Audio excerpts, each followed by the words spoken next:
I was the one that spotted problems on this before the panel did, and flagged it up, and we've been dealing with it ever since. Interestingly,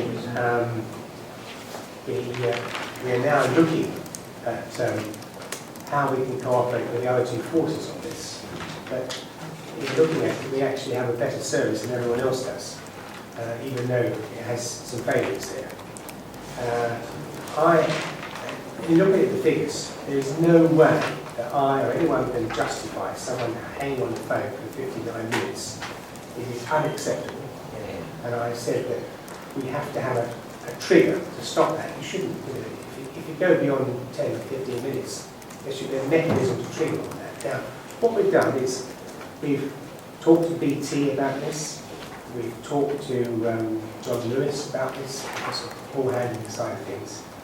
And we're getting, it's going in as we speak, a bit of technology called a queue buster, which sounds pretty horrendous, but it actually intervenes, gets you to record your details and your name, and you don't lose your place in the queue. So you're perhaps out of it for a little while, but you're rung back immediately. There's space available. So we're doing that, and also to top it up, we've decided to put another 10 people in the call centre. I've had long conversations with Chief Counsel about this and with the team that work on it to make sure we're getting it right, because if you look at what we're doing now, with the average pickup is 5 to 8 seconds, which is seriously good. And around 94% of calls are answered within 30 seconds, which was my original target. 30 seconds was the cut-off point. That's happening. But we still do have problems on secondary call handling. And the interesting thing is that when you analyse, it's something I asked for, and analyse the number of calls we get, huge number of them, and nothing to do with the police. Because we're there on a 24/7 basis, we're getting calls related to local authority. Neighbours nuisance or noise or something else. There's all sorts of other sort of agencies that we get calls for. And one of the things I'm interested in doing is sharing this so that we can actually, if we are picking up calls, we've got a way through, so it's not stuck with us. It goes through to the appropriate authority. And even on the 999 call, there's quite a percentage are not emergency calls, and vice versa. You get some coming in on 101 But I would like to think, as we move forward, and this is what we're talking to our key partners with, and I'm opening up negotiations and talks with the County Council on this, is how we can work together, because if we're picking up calls for others, it could happen the other way around as well, but we really need to have a system that can handle that and do it very efficiently, because there's nothing worse than someone having a phone this number, that number, that number. If they end up coming through us, we want to do the right thing and get them in the right place.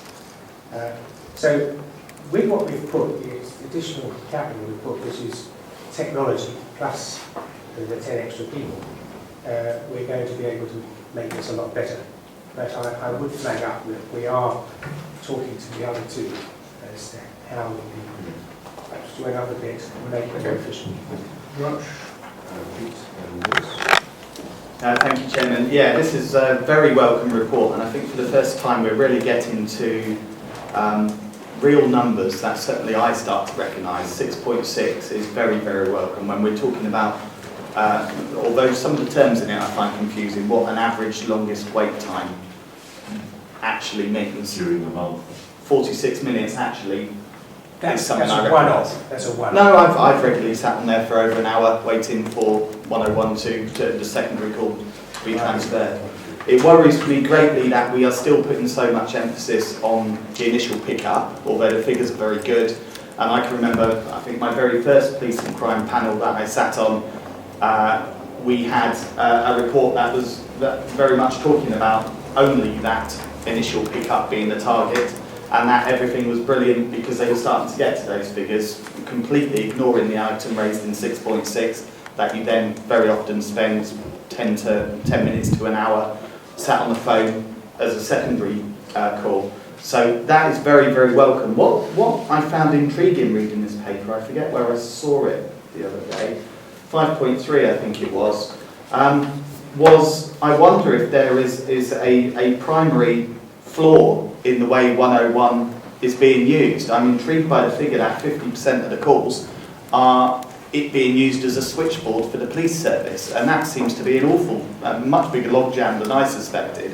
I've often wondered about the phone message of if you want to be transferred to a custody suite or an officer, or what that was all about, when most people, I think, do now recognise their responsibility in that, unless it is an actual emergency, you would phone 101 as being the secondary emergency number for me.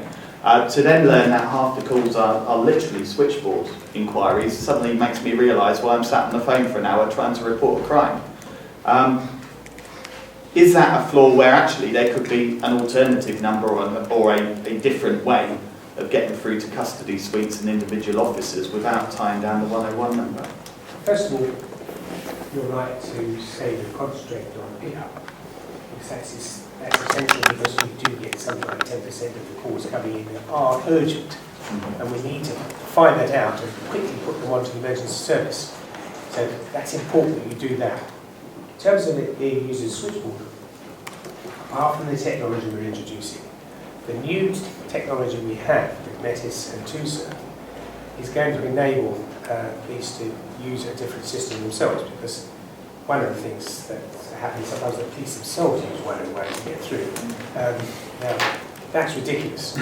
We've got to have, and with the new technology we've got for them, that will help. And it will also be, with the new technology, much easier for a member of the public to speak to an officer directly.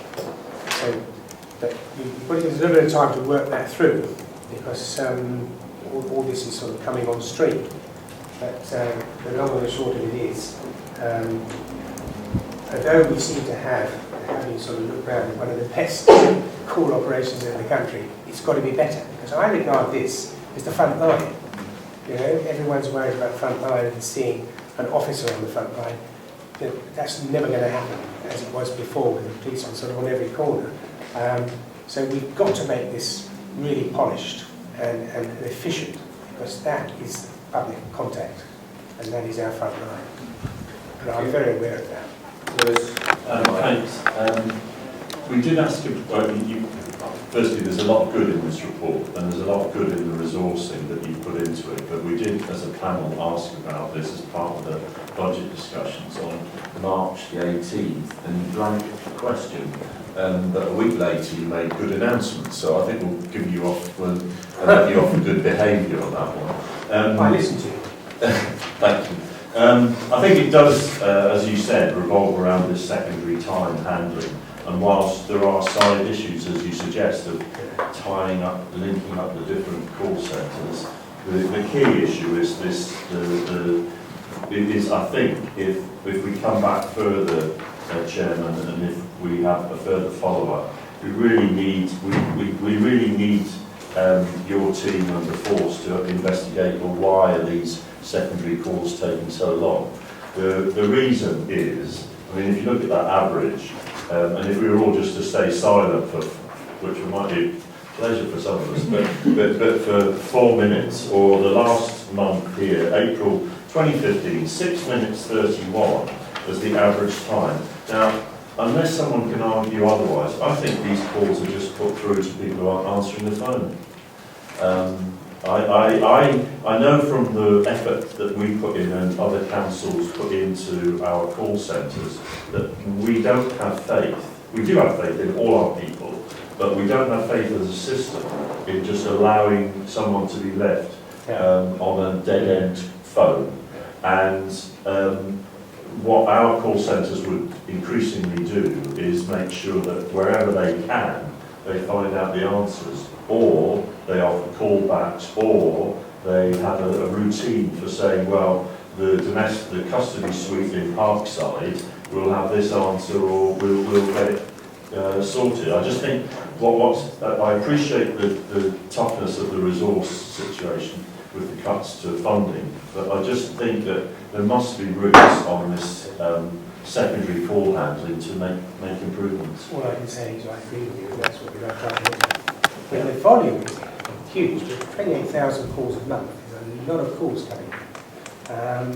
We've got to get it right. Because, you find it unacceptable. I have found it unacceptable since I first picked this one up. It was one of the first things I did because the public were complaining about it. I think we're getting there. We've made huge progress, but I'm not satisfied yet. And the points you've made, we're taking on board. It might Thank you. Mike Lewis, I very much appreciate the progress that's been made, and I particularly welcome the fact that you've allocated extra resources to this. It seems to me that there are a couple of points that I want to make. One is there seems to be a public education issue about don't ring us if you're actually trying to get a drain clear, or whatever. And somehow we've got to break that, because that's adding to your volume unnecessarily. And that also applies to the difference between 101 and 999. Secondly, you're talking here about a number of initiatives that you're putting in, and I accept that you're taking this extremely seriously.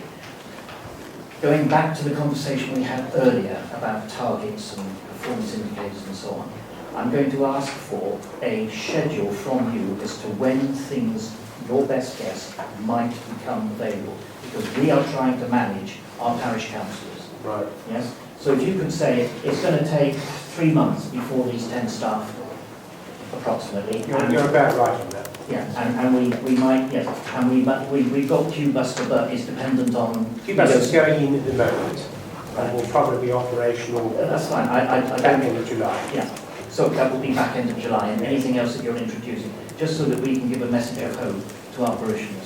Thank you. Thank you very much. Any others?